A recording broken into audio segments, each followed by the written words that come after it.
अस्सलामुअलैकुम, welcome back to another video. इस video में हम आपको सिखाएंगे इलास्टिक डालने का बहुत ही आसान और मुनफरिद तरीका। एंड आई एम 99.9% श्योर कि आपने इस तरह का तरीका पहले नहीं देखा होगा। तो इसके लिए हमें सबसे पहले जो है इलास्टिक को बंद करके अच्छे से ये सिलाई लगा लेनी है और इस सिलाई को आपने यहाँ से अच्छे से पक्का कर लेना है। अब ये साइज़ जो है ये मीडियम साइज़ है, इसके लिए ये 11.5 इंचेस आएगा डबल। जब ये सिलाई लगने के बाद फोल्ड होगा तो ये 11.5 इंचेस इसकी लंबाई है और इस ट्राउज़र में हम इस इलास्टिक को अटैच करेंगे। तो इसकी चौड़ाई आप देख सकते हैं ऊपर से। और सबसे पहले अब इलास्टिक लगाने के लिए यहाँ पे जो हमने काम करना है ये आसानी के लिए है। अगर आप ये काम कर लेते हैं तो आपको इलास्टिक डालने में बिल्कुल भी प्रॉब्लम नहीं आएगी।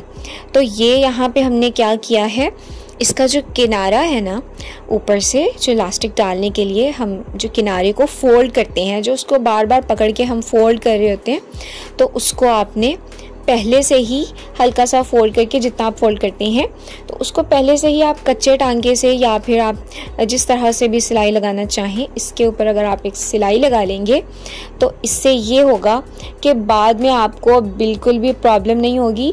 अगर आप बिगनर हैं तो फिर तो ये तरीका बहुत ही ज़्यादा बेस्ट रहेगा आपके लिए और आप हैरान हो जाएंगे कि इलास्टिक लगाते हुए ये इतनी आसानी से कैसे लग रहा है। तो बस हमने इस किनारे को पकड़ के इस तरह से फोल्ड कर लेना है बहुत ही आसानी के साथ। बिगनर बहुत ही खुश होकर करते हैं इस तरह की सीधी सीधी सिलाइयाँ, तो लगाते हुए मज़ा आता है। तो ये जस्ट हमने इसको यहाँ से फोल्ड करना है इस तरह से। हमने हर एंगल से आपको दिखाने की कोशिश की है कि आपको बहुत क्लियरली समझ में आए। और अब हमने ये इलास्टिक जो है इसको हमने इस तरह से रखना है। इसमें आपने ना पहले उसको फोल्ड नहीं करना, पहले फोल्ड नहीं करेंगे बल्कि हम इसके साथ साथ ही बीच में इलास्टिक डालेंगे और साथ साथ ही हम ये सिलाई लगा लेंगे और आप यकीन कीजिए कि ये बहुत ही आसानी के साथ लग जाएगा। तो ये जो राउंड है ना, अगर आप ट्राउज़र को सीधा कर लेते हैं ना, ट्राउज़र को पहले ही हम सीधा कर लें तो फिर आप बहुत ही आसानी के साथ जो है इसको अंदर से सेट करके और ये लगा सकते हैं। तो इसके लिए हमने भी ये जो ट्राउज़र का जो हमारा फैब्रिक है इसको सीधा कर लिया है पहले और अब इस तरह से इसमें इलास्टिक रखेंगे। इलास्टिक बीच में रखने के बाद बिल्कुल वो जो किनारा है ना उसका, यहाँ पे आपने यही एहतियात करनी है कि इलास्टिक का कॉर्नर जो है वो सिलाई में यहाँ पे नीचे ना आ जाए, यानी कि सिलाई उस पर नहीं लगनी चाहिए, इलास्टिक इसके अंदर से मूव होना चाहिए। तो ये आप इजीली देख सकते हैं, कर सकते हैं। और उमूमन ऐसे ही होता है कि ये जो मशीन का पैर होता है ना एक साइड से, वो खुद ही फैब्रिक को जब नीचे को दबाता है तो उसकी वजह से इलास्टिक हमारा खुद ही पीछे को हो जाता है और जो सिलाई लग रही होती है वो जस्ट फैब्रिक के ऊपर ही आती है। तो ये बहुत ही आसानी के साथ इलास्टिक खुद ही पीछे होता जाता है। फिर भी अगर इलास्टिक आपको लग रहा हो कि इसके नीचे आ रहा है और उसमें जो है वो सुई ना चली जाए तो आप उसको पकड़ के उसको पीछे कर सकते हैं और सिलाई जस्ट फैब्रिक के ऊपर आनी चाहिए। ये जो हमने फोल्ड किया है इसके किनारे पे और नीचे वाले फैब्रिक पे, इलास्टिक इसके सेंटर में रहेगा और फिर इस तरह से हम ये सारा इलास्टिक इसमें इंसर्ट कर लेंगे।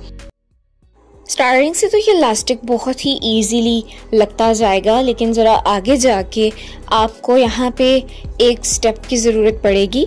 आपको इस इलास्टिक को आगे से अब थोड़ा खींचना होगा ताकि आप ये सिलाई आसानी से लगा सकें। अब इलास्टिक को आप खींच के आगे करते जाएंगे और ये जो फैब्रिक है इसके अंदर ऑटोमेटिकली ये चुनट बनते जाएंगे इस तरह से।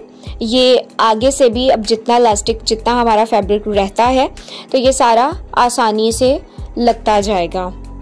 इसके अलावा एक और टिप यहाँ पे मैं आपको देती चलूँ। ये जो हमारा ऊपर वाला जो सिरा है जिसको हमने पहले भी सिलाई लगाई है, ये चूँकि अब सिलाई लगाने की वजह से भी थोड़ा सा खिंच चुका है और दूसरा अब ये अगेन इसके ऊपर सिलाई आ रही है तो जो ऊपर वाला कपड़े का पीस होता है उसको थोड़ी सी खिंच पड़ती है और वो और मतलब खिंचता है। तो यहाँ पे आपने क्या करना है, अगर आपका एंड पे उमूमन इसी तरह होता है, बिगनर्स के लिए बहुत ज़्यादा प्रॉब्लम क्रिएट करता है कि लास्ट पे आके अब ऊपर वाला फैब्रिक ज़्यादा हो जाता है और नीचे वाला कम हो रहा होता है, तो फिर ऊपर वाले फैब्रिक में वो चुनट डाल देते हैं। तो उन चुनट डालने से बचने के लिए अगर आप चाहते हैं कि आपका जो इलास्टिक है ये बैक साइड से भी बिल्कुल नीट लगे, जिस तरह से रेडीमेड ट्राउज़र्स में डाला जाता है, तो बिल्कुल उसी तरह से डालने के लिए आपने ऊपर वाले फैब्रिक को, ये जो किनारा है उसको आपने मतलब कोशिश करनी है कि उसको आप ज़्यादा ना खींचने दें, और नीचे वाला फैब्रिक आपने हल्का सा बिल्कुल हल्के हाथ से खींचते जाना है। और ये काम आपने स्टार्ट से ही करना है।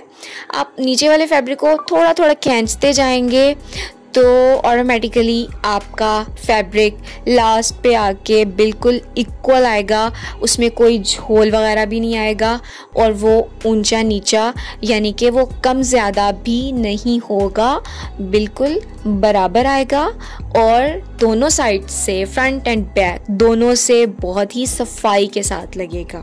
अब यहाँ पे हमारा मेन काम ये है कि इन चुनट्स को बिल्कुल इक्वल किया जाए। तो इस तरह से आपने इसको इलास्टिक को अच्छे से खींचते हुए इन चुनट्स को, इस कपड़े को बिल्कुल बैलेंस करना है, इसको बराबर कर लेना है। आप ये जो सिलाइयाँ हैं उन सिलाइयों को एक सिरे से पकड़ के आपस में मिलाएं और उनको अच्छे से देख लें कि ये बिल्कुल कपड़ा जो है वो चारों तरफ से बराबर ही आ रहा है। बराबर करने के बाद यहाँ सेंटर से इसके हम सिलाई लगाना शुरू करेंगे। और ये चूँकि हाथ वाली मशीन है, हाथ वाली मशीन से इसको हाथ की मदद से ही पीछे से खींचना पड़ता है। तो एक बंदा अगर ये सिलाई करे ना तो उसके लिए तो बहुत ही ज़्यादा ये डिफ़िकल्ट है, उसे मतलब बहुत ज़्यादा एफर्ट करनी पड़ती है इसके लिए, एक ही हाथ से उसे पीछे से भी प्रेस करना पड़ता है। तो इसके लिए अगर आप हाथ वाली मशीन यूज़ करते हैं तो किसी दूसरे की हेल्प ले लें तो ये ज़्यादा बेटर रहेगा। और सिलाई जो है ये बहुत ही जल्दी लग जाती है, इसमें कोई ऐसी दिक्कत वाली बात नहीं है। यहाँ पे आप अपनी सिलाई का जो टांगा है उसको बड़ा कर सकती हैं और ये उमूमन इसी तरह लगाई जाती है, टांगा बड़ा करके, और जल्दी जल्दी से ये सिलाई लग जाती है। इसमें कोई इतना टाइम नहीं लगता, जस्ट यहाँ तक हमारा काम था। ये देखिए लास्ट पॉइंट पे आके इसको इस तरह से हमने दूसरी सिलाई के ऊपर कर लेना थोड़ा सा, और ये हमारा ट्राउज़र, हमारा इलास्टिक बिल्कुल रेडी हो चुका है, इसमें इंसर्ट हो चुका है, लग चुका है। आई होप आपको ये वीडियो बहुत पसंद आई होगी। वीडियो अच्छी लगे तो लाइक, चैनल को सब्सक्राइब कर सकते हैं और बेल आइकन को प्रेस करना मत भूलिएगा। एंड जो आपके फैमिली एंड फ्रेंड्स में सिलाई में इंटरेस्टेड हैं उनके साथ ये वीडियो ज़रूर शेयर कीजिएगा। Thank you so much for watching. See you in the next video. Take care of yourself. अल्लाह हाफिज़।